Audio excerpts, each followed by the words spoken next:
Hey all, Steve from GuitarNiche here. Well, on the bench we have this lovely late 60s, maybe mid 60s to 70s Klira acoustic made in Germany.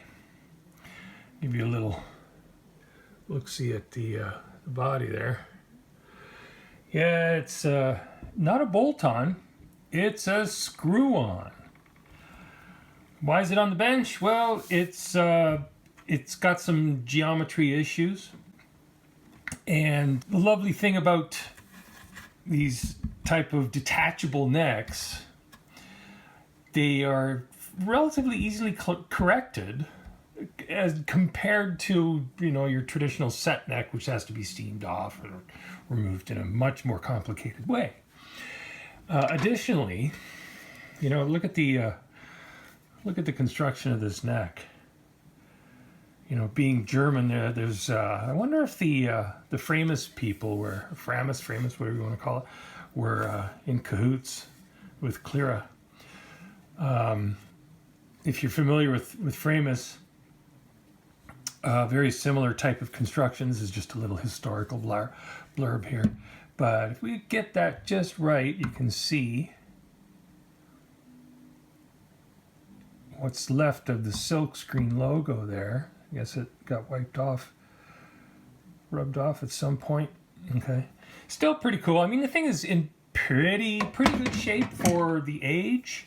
I'm not going to do a full resto on it or anything like that. Just going to clean it up. Sometimes it's better off to leave evidence of the original age. You know, they're like pages in a diary. I like that phrase. Really works quite appropriately. But to give you a little bit more history on the instrument, this particular manufacturer started in the late 1800s, founded by Johannes Klira in Schonbach, Germany, mainly doing violins, and then gravitated into you know, guitars and basses through the mid 1900s and stuff. But even more interestingly, we'll get another shot of this. This bridge here is bolt-on. That's pretty cool, because before I disassembled it, of course I gave it a quick assessment and a play and stuff like that, and it sounded great. It really did. For the you know, for what it is, a screw-on, bolt-on type thing. You know, by modern standards, tailors and stuff like that, they got that stuff all worked out. But for the age and vintage, pretty cool instrument. Anyway, this was in the neck pocket when I took it apart. And that to me is factory. And considering it did the job and still sounded great after so many years, you know, it worked. Simple as that. But we're gonna, you know, improve the geometry. The bridge, the saddle that is, was almost maxed, well, pretty much maxed right down into the saddle slot. So we're going to correct the neck angle, hence the nature of this video.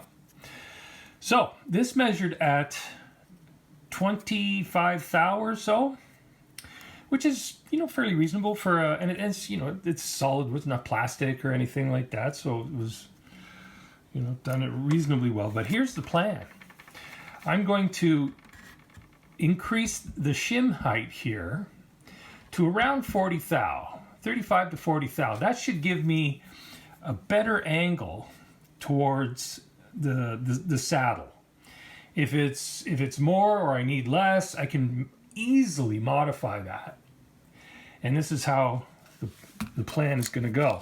Okay, so I have my surface here, which needs a shim.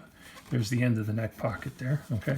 So it would be like so. Anyway, so whatever the distance of the neck pocket is, I'm going to divide this. In this instance, I'm going to divide it into equal portions according to my shim stock. This shim stock is just sandpaper, and it measures about 18 thou or so. So I know this thickness, I know the original shim thickness, and I can calculate what I need by, you know, going through the process of installing a shim, measuring what's there, and making a modification if necessary. But how am I going to do it? I'm going to start off by doubling up the shim stock, but I'm going to do it this way. I'm going to divide this void, or not the void, but the neck pocket, into thirds. So, like so, okay? And I'm going to take the sandpaper, and I'm going to have a long piece, and then I'm going to fold it over on the end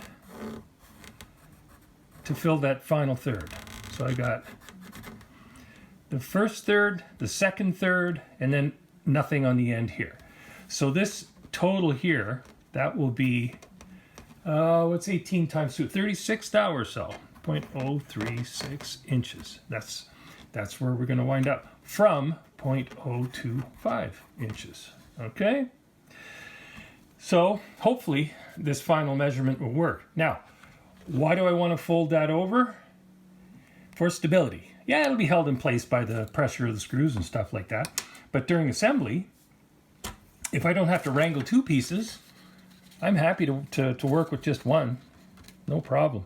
This piece that I cut here, that works great. So this is roughly the depth of the pocket. And I'll flip this over real carefully here and measure out my thirds. Okay. And I'll measure out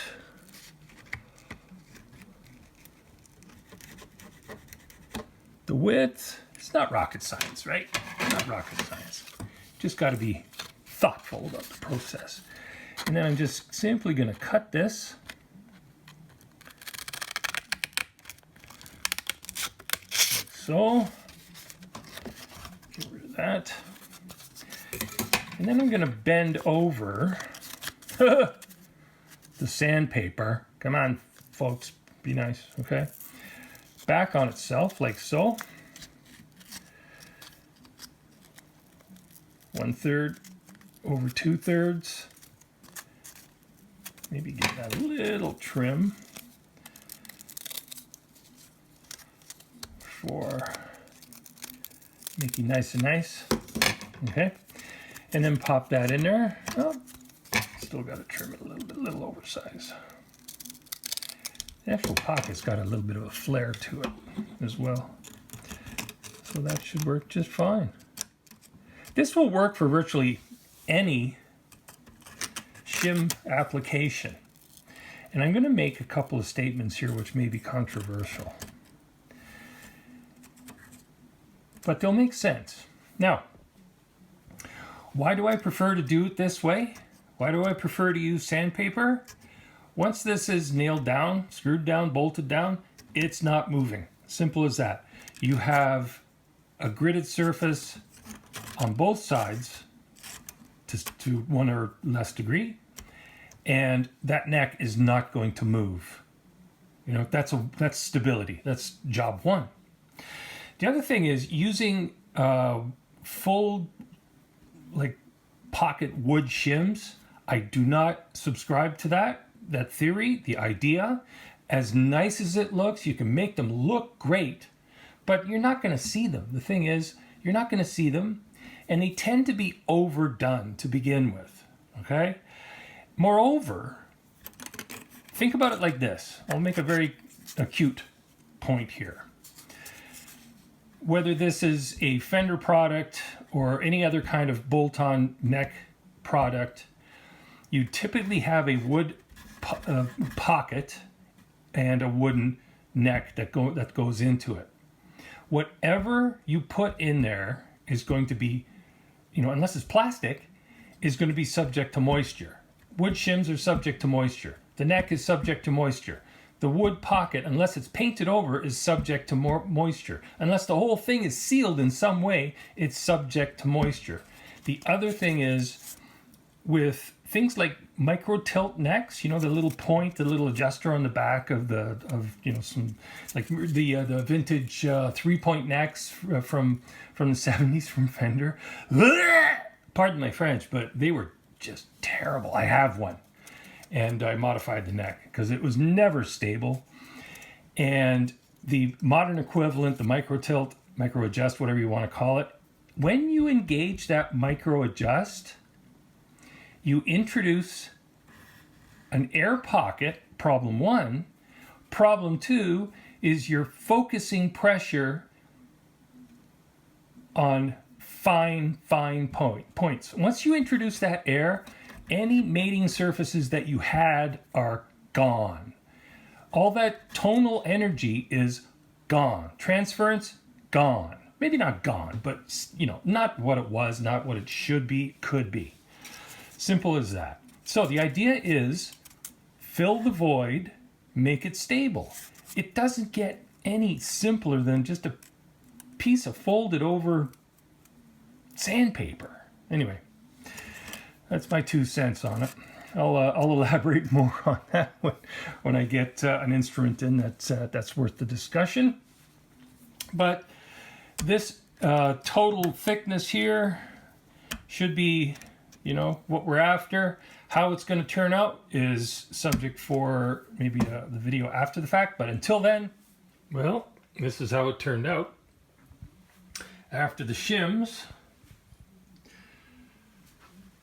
we got a reasonably good angle over the saddle.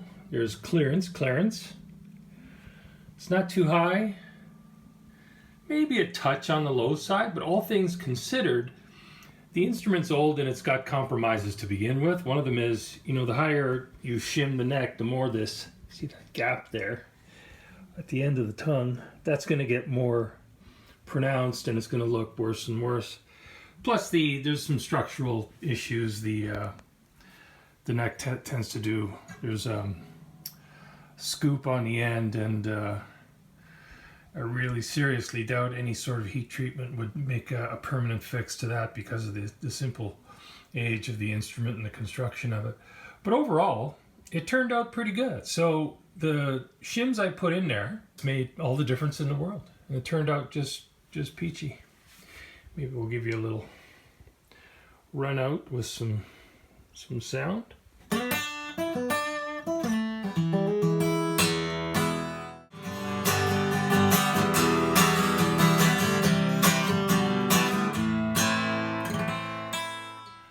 I hope you got something out of that. My name is Steve. GuitarNiche. As always, have fun, play loud, have a great day.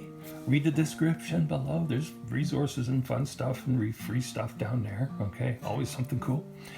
And like and subscribe, of course. Yeah. And carry on. Have a great day. Cheers. See ya.